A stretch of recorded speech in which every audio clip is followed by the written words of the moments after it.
सभी बंधुओं को जय जय सिया राम। अर्थ सहित श्री सुंदरकांड पाठ के भाग 29 में आपका हार्दिक स्वागत है, आपका हार्दिक अभिनंदन है।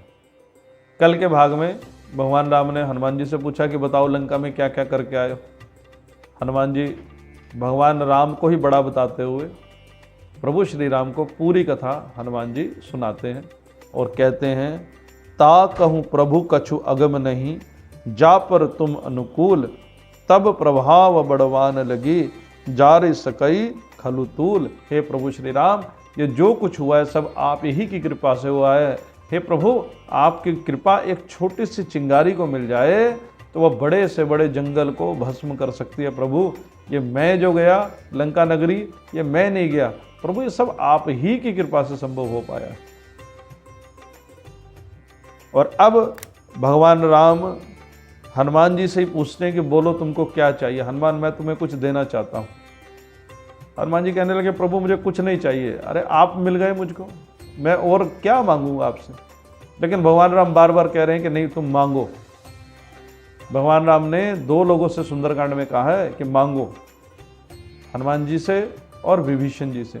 और संयोग ऐसा है कि दोनों ने ही नहीं मांगा, बिना मांगे दोनों को सब कुछ प्राप्त हुआ है। अब भगवान राम बार बार हनुमान जी से पूछ रहे हैं कि बोलो क्या चाहिए। अब हनुमान जी क्या कहते हैं, नाथ भगति अति सुखदायिनी, देहु कृपा करी अन्न पायनी। प्रभु, भक्ति बहुत सुख देने वाली होती है। प्रभु, मुझे आपकी भक्ति ही चाहिए, लेकिन अन्न पायनी भक्ति चाहिए। अब अच्छा एक बात बताइए आप लोग कि अगर मैं किसी से पूछूं कि रसगुल्ले का स्वाद कैसा होता है, तो रसगुल्ले का स्वाद मीठा होता है ये वही बता पाएगा जिसने वो खाया होगा। जिसने कभी खाया नहीं तो वो सुनी सुनाई बात तो कर सकता है, लेकिन उसको उसका स्वाद पता होगा नहीं। हनुमान जी कह रहे हैं, नाथ भगति अति सुखदायिनी, कि भक्ति बहुत सुख देने वाली होती है। तो हनुमान जी को कैसे पता कि भक्ति सुख देने वाली होती है? इसका मतलब हनुमान जी के जीवन में भक्ति पहले से ही है। लेकिन हनुमान जी ने फिर भी भक्ति मांगी, लेकिन कौन सी भक्ति मांगी है? हनुमान जी ने कहा है, मुझे अन्न पायनी भक्ति दीजिए। तो आप इसको ऐसे समझिए कि हम सब भगवान का भजन आज करते हैं, ठीक है, लेकिन ये जरूरी नहीं है कि हम कल भी भगवान का भजन ही करते रहेंगे। हो सकता है हमारी बुद्धि के अंदर विकार आ जाए, और जब बुद्धि में विकार आता है तो व्यक्ति तो सब कुछ छोड़ ही देता है। और भगवान तो ऐसी चीज है जिसको सबसे पहले छोड़ता है व्यक्ति। तो कदाचित हो सकता है कल मैं भक्ति ना कर पाऊं मेरे बुद्धि में विकार आने के कारण, लेकिन हम भले ही भगवान को भूल जाएं, भगवान हमको ना भूले, ऐसी परिस्थिति हो जाए जीवन के अंदर तो व्यक्ति का जीवन सफल हो जाए। आज हनुमान जी ने कहा, प्रभु मुझे भक्ति तो मेरे पास है, लेकिन मुझे अनपायनी भक्ति चाहिए। प्रश्न उठता है, अनपायनी भक्ति क्या है? तो अनपायनी शब्द का अगर आप संधि विच्छेद करें तो अन जमा पायनी, पायनी का अर्थ होता है नाशवान, और अन यानी अनाशवान, जो कभी समाप्त ना हो, वो है अन्न पायनी भक्ति। हनुमान जी ने प्रभु से अन्न पायनी भक्ति मांगी है। सुनी प्रभु परम सरल कपिबानी, एवमस्तु तब कहु भवानी। भगवान शिव कहते हैं कि भगवान राम ने हनुमान जी के इतने सरल वचन सुने तो भगवान राम अति प्रसन्न हुए, और भगवान ने तुरंत एवमस्तु कह दिया कि हनुमान, मैं तुमको अपनी अन्न पायनी भक्ति प्रदान करता हूँ। अब जो चौपाई है इसको जरा ध्यान से सब लोग समझने का प्रयास करें। उमा राम स्वभाव जहि जाना, ताहि भजनु तजि भाव न आना। भगवान शंकर कह रहे हैं कि हे देवी पार्वती, अगर आपने भगवान राम के स्वभाव को समझ लिया तो भक्ति के अलावा आपका कहीं मन लग ही नहीं सकता। यह संवाद जासु उर आवा, रघुपति चरण भगति सोई पावा। और ये जो संवाद अभी अभी हम सब ने गाया है, हम सब जो सुन रहे हैं, यानी दोहा नंबर 29, जामवंत जी ने जब हनुमान जी की कथा सुनानी शुरू की, वहाँ से लेकर अब ये जो हनुमान जी को भक्ति प्राप्त हुई है, ये एक प्रसंग ऐसा है जिसमें भक्त और भगवान की कथा है।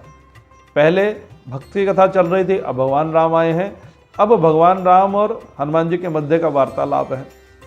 इस प्रसंग के बारे में भगवान शंकर देवी पार्वती से कह रहे हैं कि हे पार्वती जी, इस भक्त और भगवान के प्रसंग को जिसने समझ लिया अपने हृदय से, तो एक प्रकार से समझो उसको भगवान की भक्ति प्राप्त हो गई।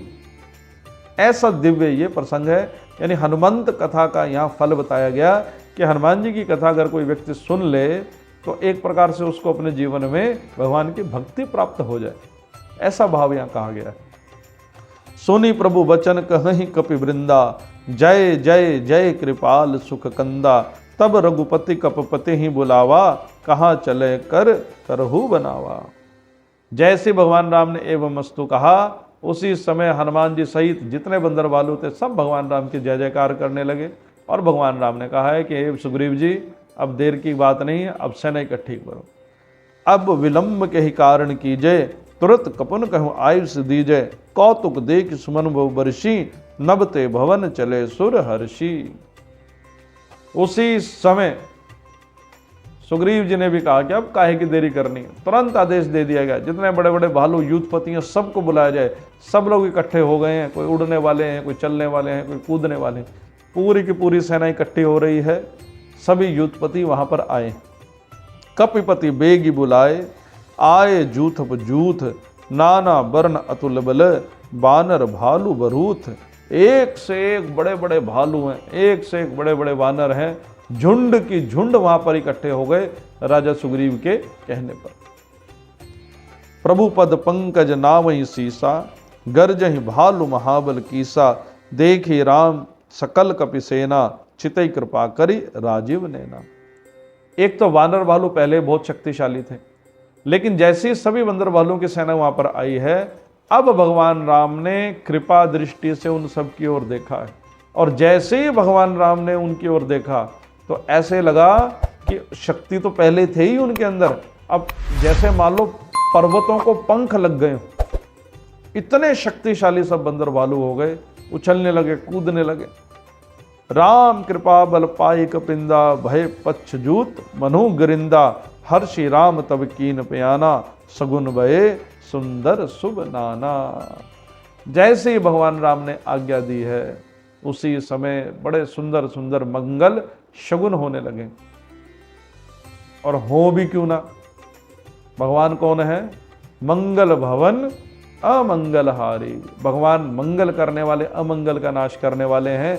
और भगवान का कार्य हो और मंगल शकुन ना हो, ये तो संभव ही नहीं है। जासु सकल मंगलमय कीति, तासु पयान सगुन यह नीति, प्रभु पयान जाना बय देही, फर की बाम अंग जनु कही देही। जैसे सेना ने कूच किया है, उसी समय सीता जी के बाएं अंग फड़कने लगे और सीता मैया समझ गई कि यह मंगल शकुन है। और प्रभु श्री राम अपनी सेना लेकर लंका की ओर चल पड़े हैं। आज के भाग में यहीं तक, कल के भाग में यहाँ से आगे की कथा। तब तक के लिए आप सबको मेरी ओर से जय जय सिया राम।